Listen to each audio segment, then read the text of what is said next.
sejarah-sejarah teh dek dieuweuhkeun. Di antarana kuari aya tafsir baru buatan orang Mesir bersekongkol jeung Yahudi. Tafsir tersebut dileungitkeun sejarah. Ngabidahkeun nyana teh ngaji bangsa Jalalain. Ngabidahkeun nyana teh ngaji bangsa tafsir Munir. Ngabidahkeun nyana ngaji bangsa tafsir Kasyaf, tafsir Fahrul Razi, tafsir Ruhul Bayan dan lain sebagainya. Sebab cek nyana tafsir-tafsir tersebut itu adalah buatan manusia-manusia ortodok yang tidak pernah tahu tentang situasi dan kondisi. Ya, wari aya tafsir baru si hade. Di jerona nyaritakeun gegede nama tentang Yerusalem Masjidil Aqsa. Di jero eta tafsir teh aya ke cerita tentang Masjid Aqsa ayat 3 ternyata di jero tafsir eta. Aqsa nu asli, Aqsa anu sarua zaman harita jeung aya Aqsa anu buatan baru. Aqsa buatan baru mah eta teh geus teu dipercaya, tinggal aya deui dua deui. Nurutkeun cek di tafsir eta nu asli teh Aqsa nu ieu lain nu ieu, Aqsa nu ieu mah lain Aqsa disebutna Masjid Umar. Tah sebab di dieu kuari keur digali geus teu asing deui. Aya simpenan Raja Sulaiman, berikut aya kuburan Kangjeng Nabi Sulaiman alaihis salam, tapi teteh teu beunang-beunang. Begitu dikehker aya ternyata wah eta teh bandang barang. Non kitu garana simpenan Kangjeng Nabi Sulaiman, emas teh, berlian teh, yakut dan lain sebagainya. Tapi datang ka kuari teu beunang-beunang. Kesulitan orang Yahudi ge, tapi ternyata memang menurut peneropongan jeung satelit aya di dinya. Maka kuari dek dibongkar total Masjidil Aqsa teh geus lain di mimbar bae, dialihkeun lantaran besi perang dunia. Aqsa nu asli ieu heula disebarkeun ke tafsir sia ada engke. Si hade tak engke aya penelitian ke unggal-unggal daerah di Indonesia khususnya lantaran terbanyak pesantren sedunia adalah di Indonesia. Mulai engke ye di Indonesia diinstruksikan bakal aya 24.000 pesantren nu bakal didatangkan 1.000 pesantren.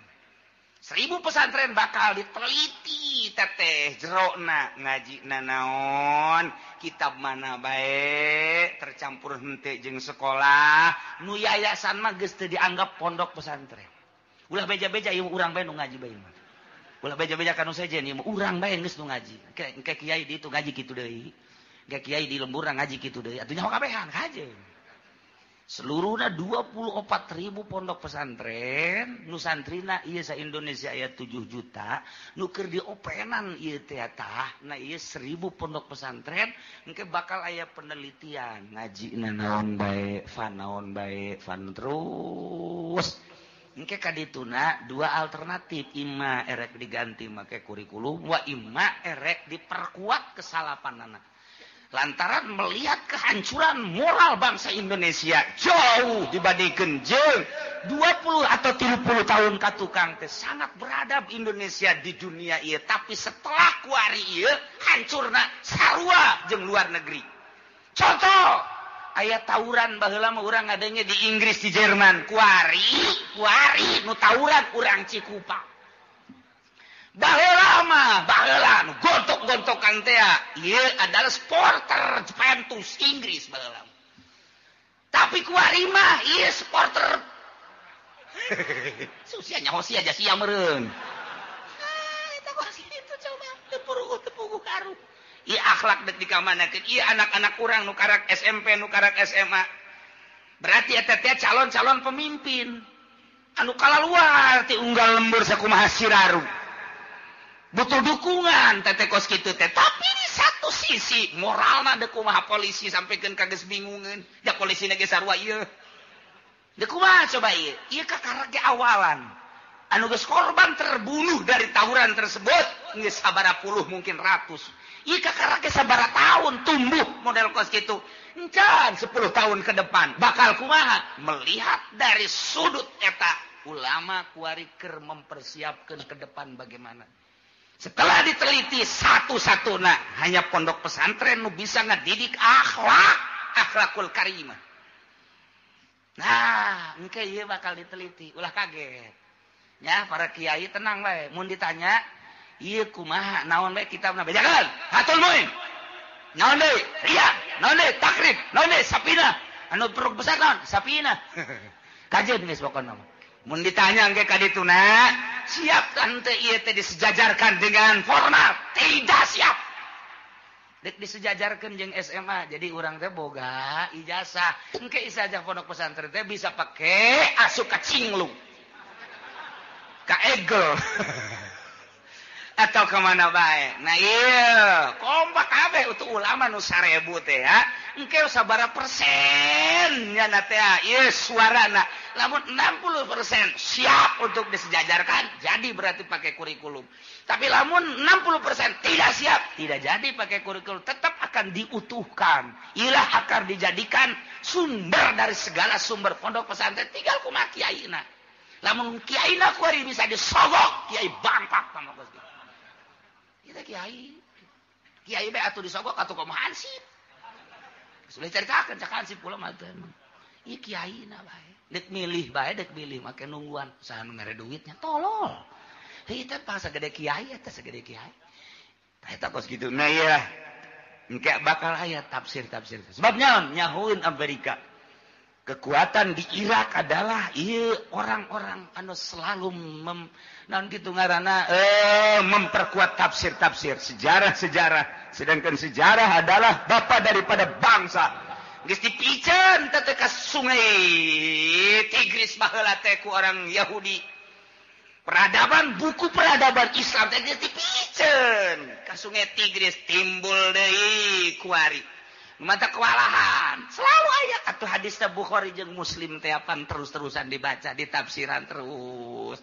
Datang ka kuari tumbuh deui ieu teh di dunia teh anu memperkuat kesalapan masih alhamdulillahirabbil alamin ku Yahudi dengan cara dimodernkan wari teh encan sukses. Mantak eta mah bakalna moal tamanu kos kitu mah bangsa yayasan-yayasan moal didatangan ieu mah pondok pesantren salaf 1000 jumlahna bakal didatangan. Diteliti engkena teh. Nah ieu tinggal suara terbanyakna mempertahankan salaf apa mempertahankan modern engke bakalna aya tah.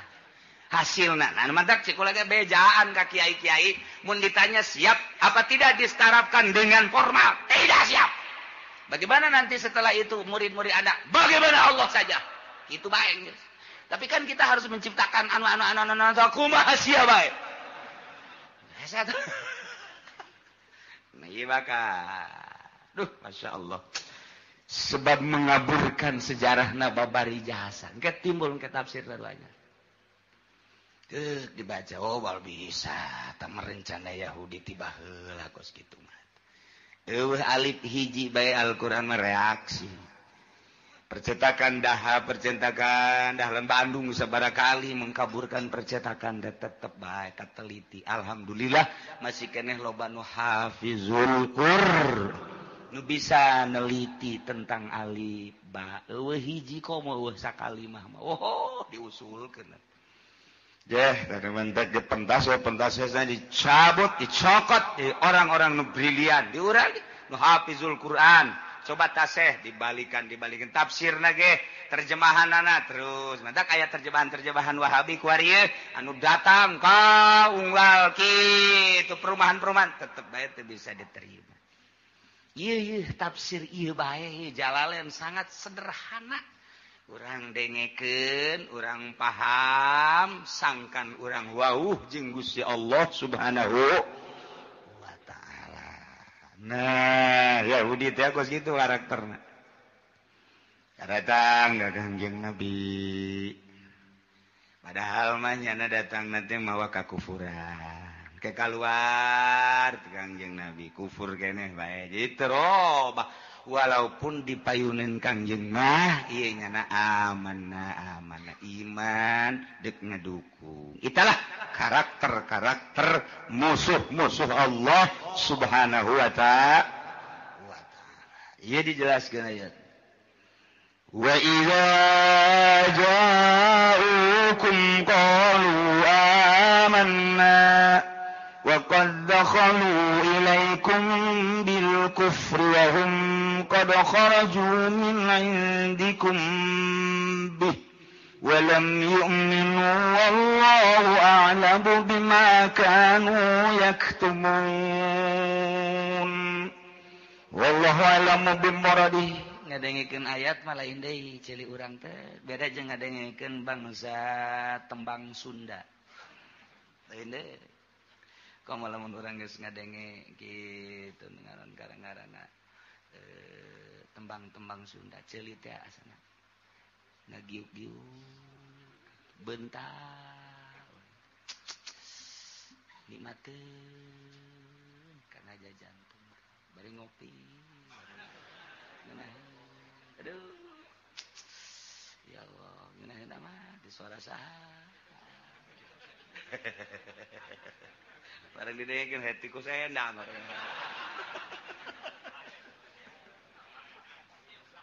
Aduh Gusti Allah, geus jadi santri Cilongok wari hati ku sendang. Barang ger bae ngadenge Al-Qur'an lain deui asa di badugan bae hulu dak diduk.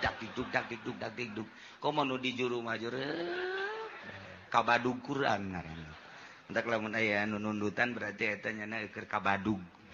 Ka badug Al-Qur'an. Sial cenah pugu aing nu nundutan. Sial mah sial sia mah.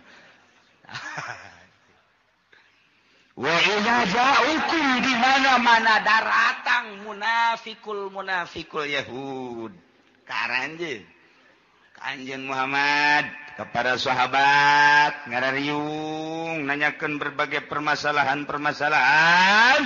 kumaha nya ngomongna qalu cak Yahudi amanna kami ngimankeun ka Anjeun Muhammad dipayuneun para sahabat atuh kami tepan macaan Taurat dina kitab Taurat tepan aya keterangan Nabi akhir zaman ieu Muhammad teh boh memeh maraneh geus kami leuwih ti heula ngeunaheun biasa ngomong tinggal di bejaan bae besi dek berjuang melalui naon bejaan kami dek kadukung andai kata kudu perang kami ti heula sebab kami nu leuwih nyaho kalem amanna kami geus imankeun leuwih ti heula ka Muhammad teh Menek Muhammad aya, ku kami geus dibaca-baca keteranganna. Ku ari geus aya, manya kudu mundur kami. Eta Yahudi teh kos kitu. Masyaallah, ngunaheun kadengena. Wa qad dakhalu ilaikum bil kufri. Nyana asup ka maraneh kabeh mutalabbisina bil kufri mawa kakufuran. Wa hum qad kharaju min indikum mutalabbisina bihi. Barinyana keluarga tetep bae mawa kakufuran. Berarti asupna kufur, keluarga kufur, tapi ucapanana ketika asup berhadapan jeung Kanjeng, berhadapan jeung para sahabat ngomongna aman. Nah. Berarti omonganana ieu di hareup mah kitu ditukankeun mah lain omongan nu buang kawarah teh kos kitu. Kos urang musyawarah masjid di lembur. Begitu tek dek nyeun masjid. Oh, siap. Emang di hareup-hareup ngabangun masjid teh deuk iraha. Geus pokona mah aing nu di hareup eta ngomongna mah ngejeger-jeger kana ceuli panitia. Dek. Begitu berangkat. Saminggu ditungguan eueuh. 2 minggu eueuh, sabulan eueuh bahkan ngaco di tukang. Alah, budak ngabangun masjid teuing. Sakieu keur darurat da urang dahar gese ngabangun masjid. Tolong teman panitia goblok teman panitia. Geus brak, sok ditaluturkeun. Tah, ai ka panggih mah. Kamari teu bisa hadir. Engke make beung musyawarah deui mah hadir geus kudu tiheula geus diajakan geus kabeh. Tah dihareupeun mah masyaallah luar biasa. Wah, hebat jasa. Tapi lamun ditukangan darurat ieu nya nyeun masjid. Belum habak masih geus kitu. Eta kos kitu teh karakter Yahudi di lembur Cikupa aya keneh alhamdulillahirabbil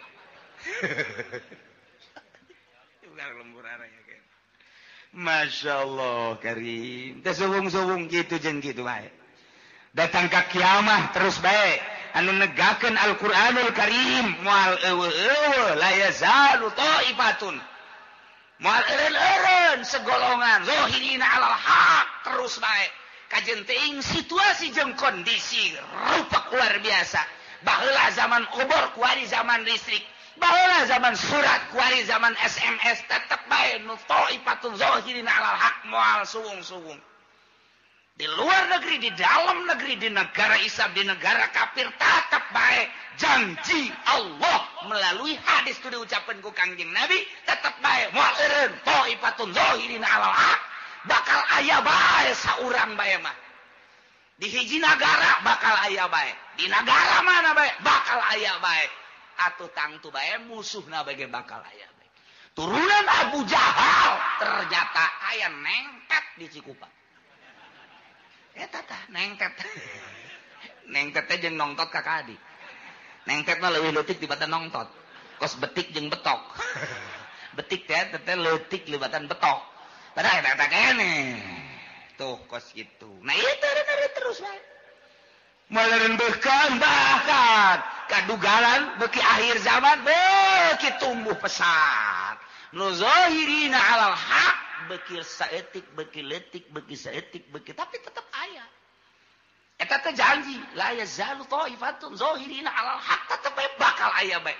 Di saat batur teh breg ngilu kabawa cah ka ditu tetep bae bakal aya bae jelema nu teger nyaritakeun Al-Qur'anul Karim, nyaritakeun hadis Kangjeng Nabi tanpa pamrih. Eta mah geus janji bakal aya bae jang ngoboran masyarakat.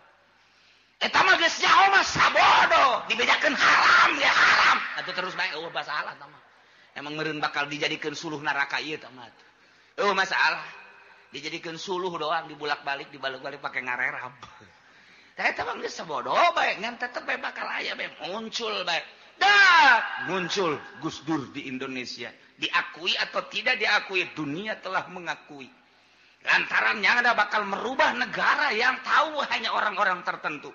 Keambil ke Amerika. Gulingkan. Kadangnya Saddam Hussein dengan gaya seperti Saddam Hussein. Geus kanyahoan ku Yahudi, keambil ku Yahudi bahaya gede. Habiskan. Timbul deui Qaddafi. Kambal ku Yahudi teh. Kieu ieu mah karakterna teh. Zahirina alal haq teh bermacam-macam kumaha situasi jeung kondisi jeung nagarana. Tah, ti ulamana Said Maliki baheula di Mekah teh Yahudi geus ngomong bae, hancurkan Said Maliki, hancurkan. Tapi nu mampu ya maut dengan biasa bae. Osama bin Laden tetep bae menggemparkan dunia. Kajen kukumaha ge informasina ulah aya nu bagus-bagus bakal muncul bae percaya atau tidak, mengaku atau tidak, justru Yahudi ngalawan Osama bin Laden. Kos-kos kitu bae zahirina alal haq teh kos kitu tak per kabupaten, per provinsi, per negara bakal aya bae. Sekup nasional atau internasional. Zahirina alal haq teh aya bae. Sakedeung atawa kebelna lain urusan urang, urusan Allah. Ngan Allah teh kos kitu bae sejarahna tetep bae manusia teh supaya aya bae nyaho bae kana hukum teh tetep bae aya. Lantaran engke besi di sidang. Ketika persidangan akhir di mahsyar engke, maneh kunaon teu ngalawa kunaon milu ka Yahudi apa informasi aya cak kabehan teh. Di tahun sabaraha maneh hirup? Tahun sekian. Saha zaman harita rajaan anu kiaina saha? Pernah maneh ngadege informasi? Pernah. Nurut apa henteu? Henteu, neraka sia. Jam persidangan. Sia hirup tahun sabaraha? 2000 sekian. Zaman saha? SBY. Kiaina saha bae? UJ.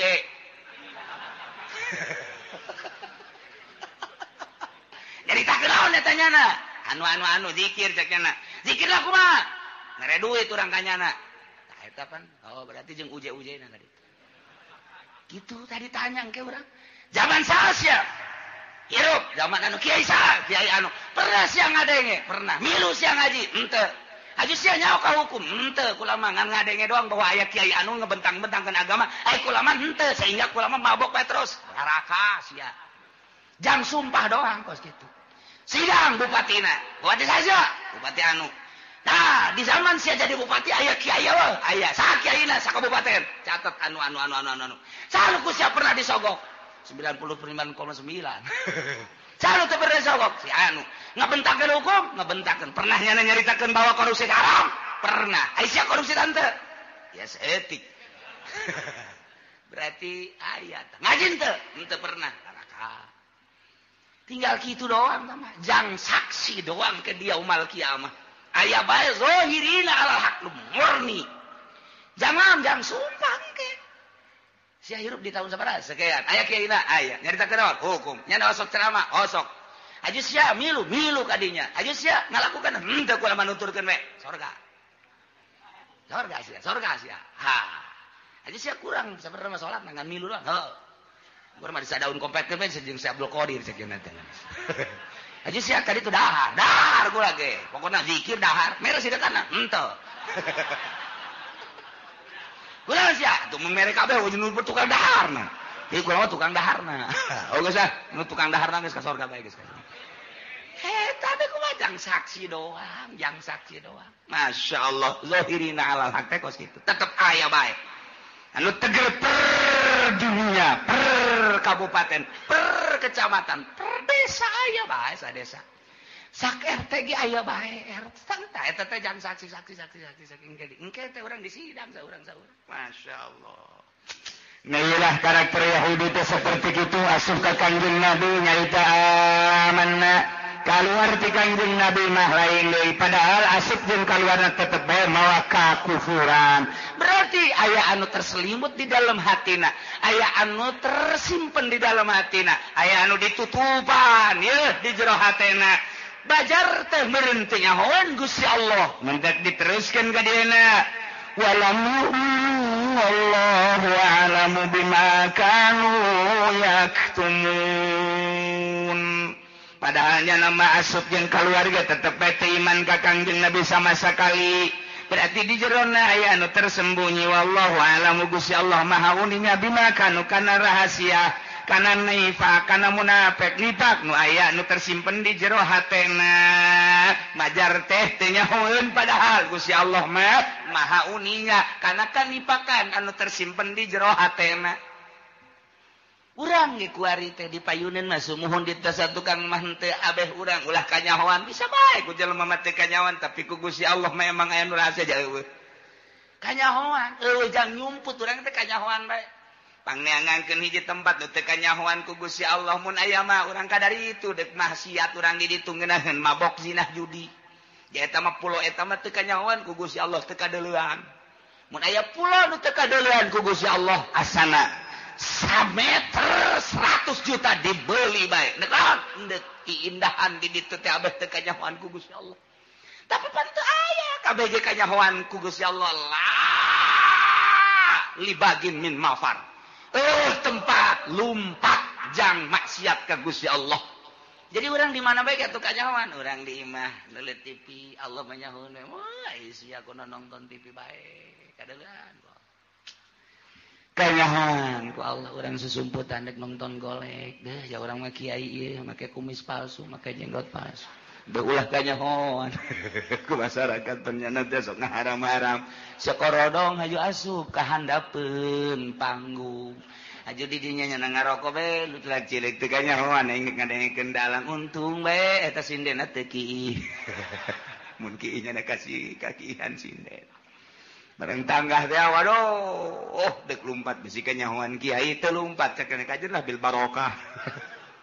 Tah eta teh kanyahoan we ku jelema mah bisa menghindar ti jelema mah tapi ti Gusti Allah moal bisa. Cak Gusti Allah sia menghindar ti makhluk ti sekitar sia hayang ulah kanyahoan majar teu meureun ca aing teu nyaho aing teh neuleukeun ka sia aing nyaho ka sia eueuh jang mabur.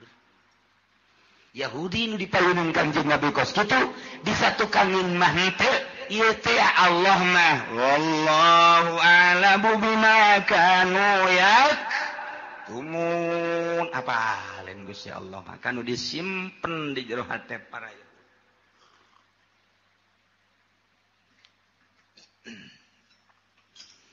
wa tara katsiran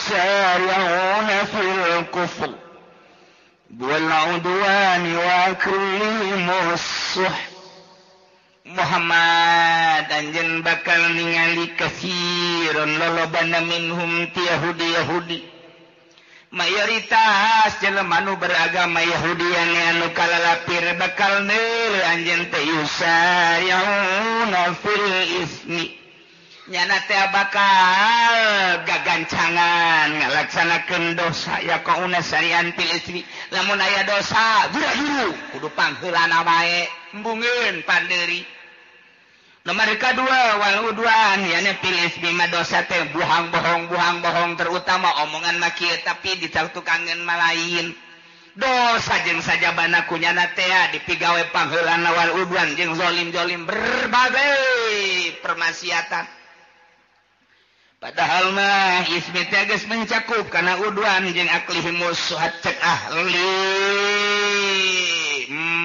naon kitu bayan mah ismi teh geus terkandung di jelona ieu adalah kidib ismi teh di jerona geus terkandung udwan ismi teh di jerona geus terkandung aklihimus suhat ngadahar barang haram ismi teh mencakup kana bil ma'asi mencakup kana maksiat wa dzunub jeung berbagai dosa-dosa tapi di dia dijelaskan deui berarti ya ta'atul khos alam nu mantak dicaritakeun lantaran pohara jasa kalakuan Yahudi model ieu na mana hiji Yahudi mah omonganana lain deui per menit lain deui isu kieu sore kitu di hareupeun mah kieu disatukankeun melain eta Yahudi madak cekolot baheula mah Yahudi mah okos keuyeub di mana-mana keuyeub bae cicing waduh nya mah ieu cacakipna ge kaluhur matana ge melotot tapi mun toel be lempangna mundur eta keuyeub nu matak Yahudi nu aya di urang eta adalah keuyeub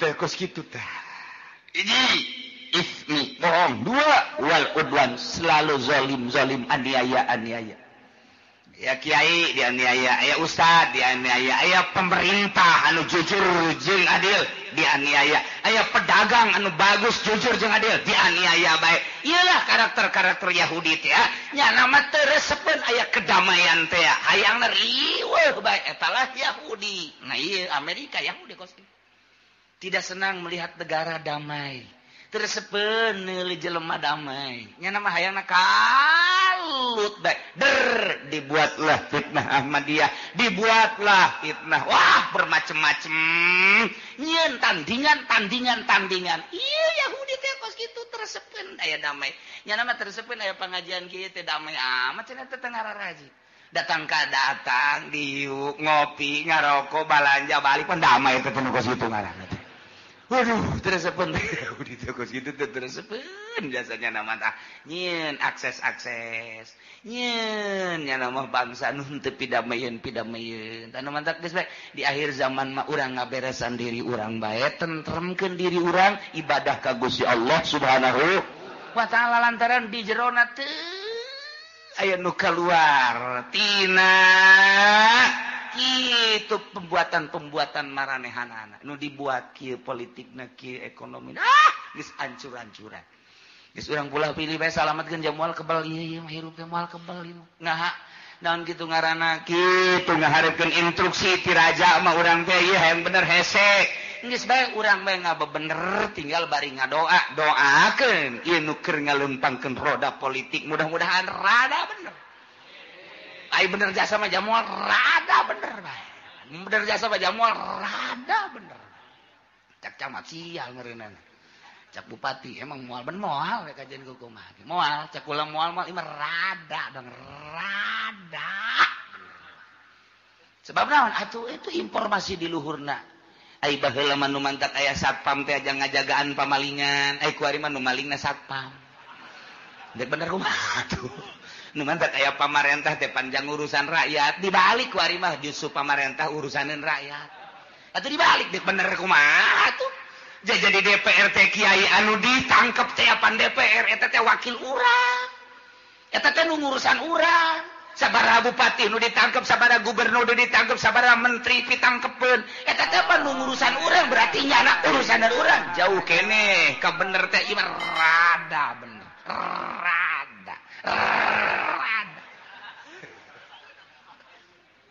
hese bener geus urang ngadagoan rada bener, urang yuk urang ngaba bener babarengan. Urang na rakyat nu bener, bari ngadoakeun ka pamarentah supaya bener. Lantaran ieu nagara urang kabehan tanggung jawab urang kabehan. Kitu kene agama tanggung jawab urang kabehan.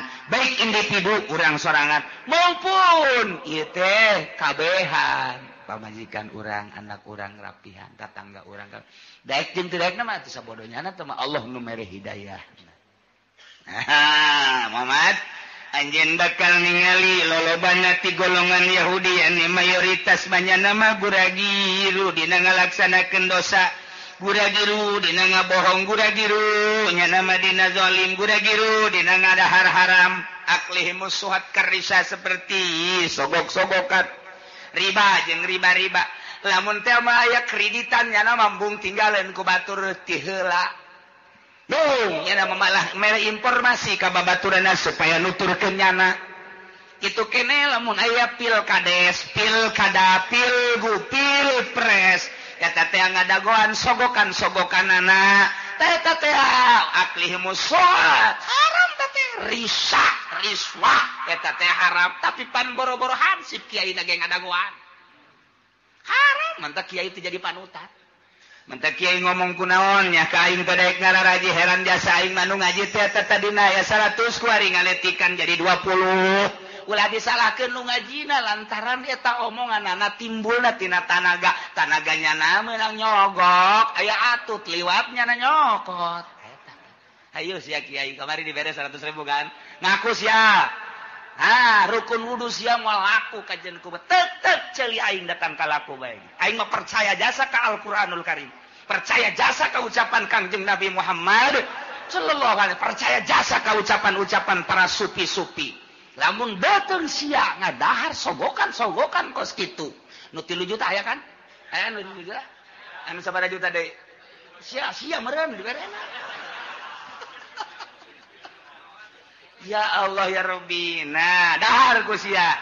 Ucapkeun ku sia rukun wudu tek datang ka laku bae. Cenah udang-udangna gede.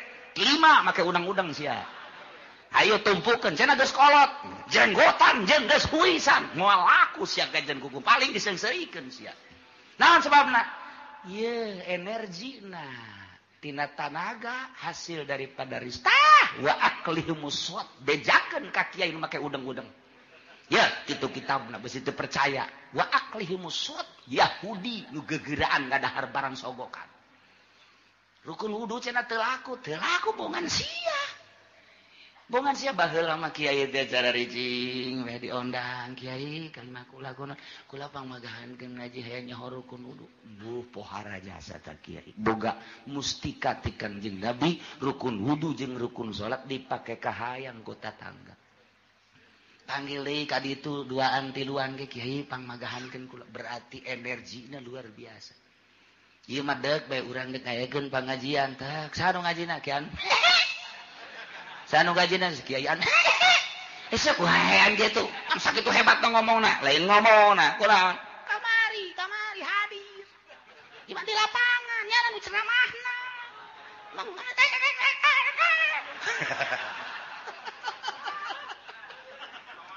Ayo sia hiji soka di bararek kiai duit di Belaraja sebelah raja di pasar kemis. Ayo mah ngabejakeun doa ulah disalahkeun mun rukun wudu sia sanajan geus tamat fatul muin sababaraha kali geus diiring dicaringin di mana tapi energina pake kos kitu ulah sambat ka niai. Ieu wa aklihi busut santaran aya karakter Yahudian di jero. Cenah kula mah dicokot ieu aju menta deui. Ai lain lalagaan ieu urang keur nyaritakeun Yahudi horeng aya karakter Yahudian di kiaina. Tah di dieu baca sakali dia hayang resep ieu masih. Ai geus soregan teh kudu ka jawara-jawara. Jawara ona meureun di karakter Yahudian rada pantes meureun. Emang aing mah kos kitu waktekna. Eta pan mah kiai. Sakali deui pan mah kiai. Make udang-udang, kikiwirna ge pajak. Tapi pan sogok ieu ayatna baca deui goyeng ah.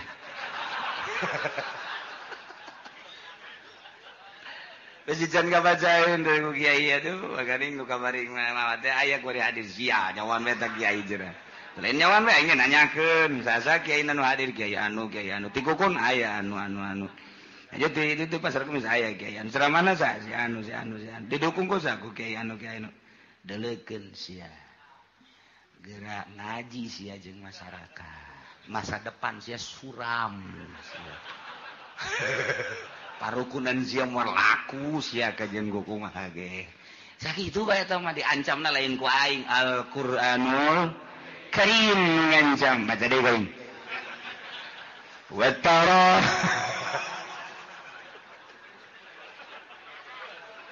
aduh lo pakai itu cisoka yang ngararaji kamari dibere duit sial jajagan atuh ieu mah jan kiai batuh ka dieu aya loba mah. Duh, Masya Allah. Inggis lain masalah ilmiahna apikna. Baheula mah boro-boro disogok ayat tek bae nu eka embungeun ngadaharna kunaon can bisa ilmuna. Baheula korban teh set embung kunaon can bisa ieu narimana ilmuna besi salah ieu teh pan ibadah lain daging sambarangan. Ku ari mah pan kiai ngatuh. Ceker ka ditu. Ka ditu tanduk. Kulit babagi ka ditu. Dagingna ka imah.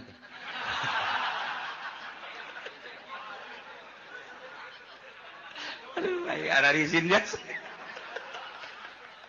Aduh, Gusti Allah.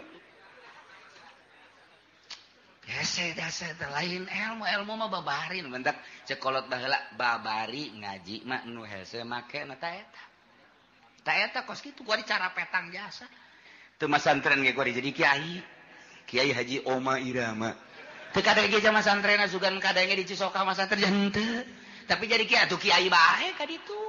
Henteu saha nu nyalahkeun eueuh ngan saha nu deuk nuturkeun hukum meunang di Kiai Haji.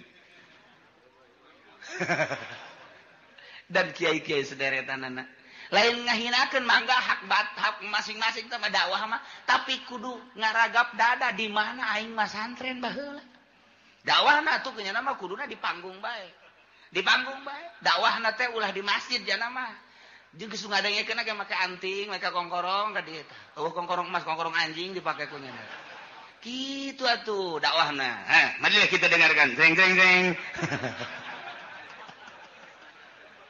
ya anda dakwahna kos kitu ulah di masjid make sorban ulah lain potongan atuh nya nama kos kitu jadi nya nama dakwahna dengarkan ya tidak ada Tuhan selain Allah la ilaha illallah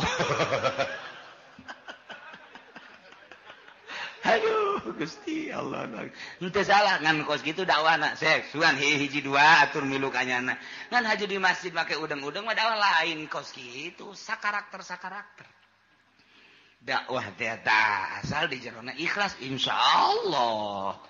Nah, jelema-jelema nu berkarakter Yahudi wa tara katsiran minhum anjeun Muhammad bakal nulung mayoritas ti Yahudi berkarakter yusayauna fil ismi gegeuraan gagancangan musabakohnya nama paheula-heula dina ngalaksanakeun bohong dina ngalaksanakeun berbagai permaksiatan wal udwan jeung zalim wa aklihim musuhat jeung ngadahar barang haram sogokan riba jeung berbagai haram-haram malah barang dideul dina kitab kabair teh lamun aya engke di akhir zaman lain lamun bakal jasa hiji sogokan teh teu karasa haram di akhir zaman mah kuari mimiti kamari ieu mah aya ge di DPR doang kemudian di Pemda hayang naik hayang jadi Pimpro dan lain sebagainya nyogok ka bupati kemudian hayang naik guru jadi guru honor hayang jadi guru PS tina jadi guru PS hayang jadi kepala nyogok hayana di kalangan kos kitu bae kitu kene hayang boga naik jabatan polisi misalnya tina beret hiji kana dua tina balok hiji kana balok dua atuh ceuk urang mah nyogok teuing balok di mah aing ge loba panggul we los ku sia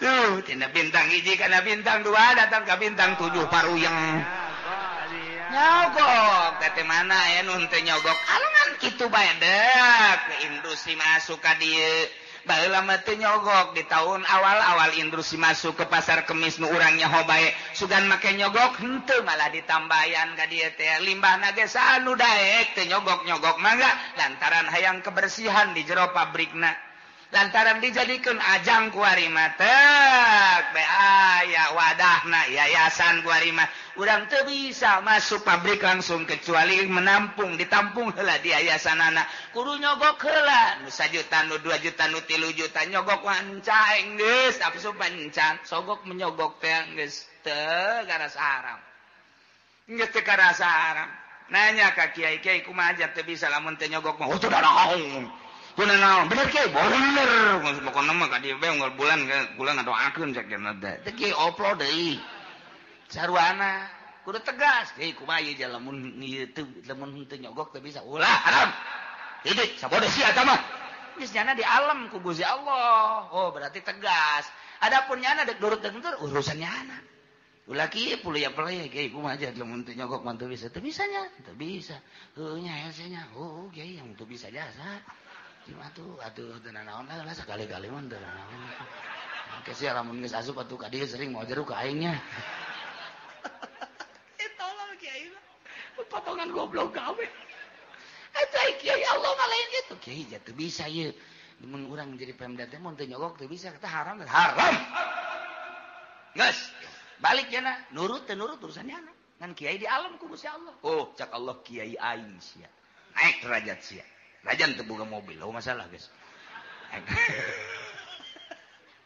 Masya Allah Karim di akhir zaman teh bakal sogok menyogok teh rakyat kabehan bari jadi lurah na nyogok rakyat tadi sogok kabeh kan baheula mah tek dek pilkada dek naon kitu ngajadikeun bupati teh hanya dewan doang kumpulkeun aya sabaraha kursi ya di urang teh aya 50 kursi beuli 30 geus mayoritas suara geus kajen teh mah ka neraka emang rombongan neraka ieu teh mah kata tapi rakyat papan henteu kasogok-sogok tapi ketika drek dibuka otonomi daerah ya pilih langsung ku masyarakat masyarakatna dibelian geus aya tanda tangan malah set luar biasa aya sabaraha persen kiai anu teu narima sogokan aya sabaraha persen tokoh masyarakat nu teu narima sogokan aya sabaraha persen pemuda nu teu narima sogokan eta lah nu ahli Allahna anu surga anu mempertahankeun kajeun aing mah henteu ngarokok ge nu penting mah aing mah cak Allah bae aya sabaraha persen nu kos kituna sadesa coba hayu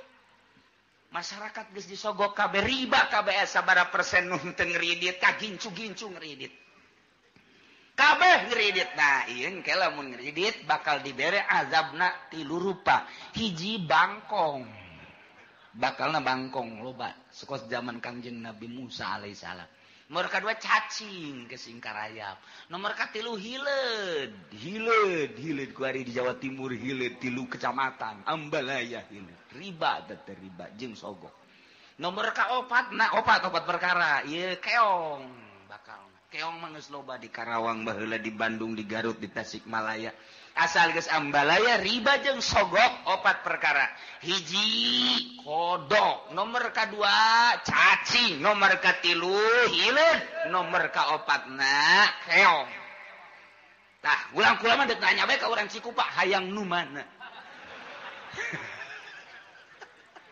hayang nu mana eta siksa Inggris jasa di zaman Kanjeng Nabi Musa mah dibukakeun wadah sangu.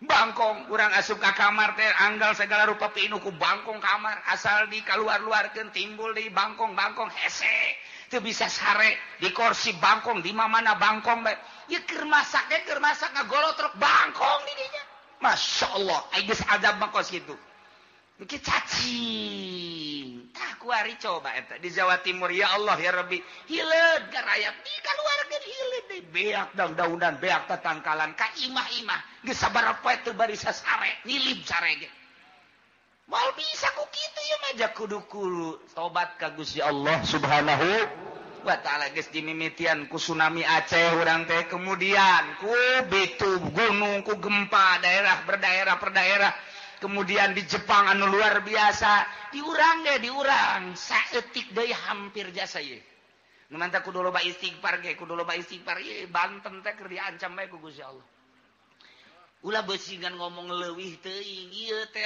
rempan jasa ieu Banten teh hiji Merapi kadua iya aya goncangan naudzubillah min dzalik wa min dzalik wa min dzalik begitu diteropong iyalah dua sogok dan kredit geus ambalaya persentasina teh geus meludak anu luar biasa mata lobakeun maca eta teh la ilaha illa anta subhanaka inni kuntu minaz zalimin fastajabna lahu wa najainahu minal ghammi wa kadzalika nunjil mukminin eta bae dikembangkeun ku urang terus beranjeun peuting ieu bahaya sesogok teh geus teu ngarasa haram riswah teh ar-rashi wal murtasi padahal ieu pinar nu nyogok jeung nu narima sogokan neraka padahal jelas tapi kan kabehan ieu mah tuh tadi ge cek kula sabara kiai nu ngomong kula mah ulah dibere duit kos kitu takarak ditambahi doang mending mun gede cepet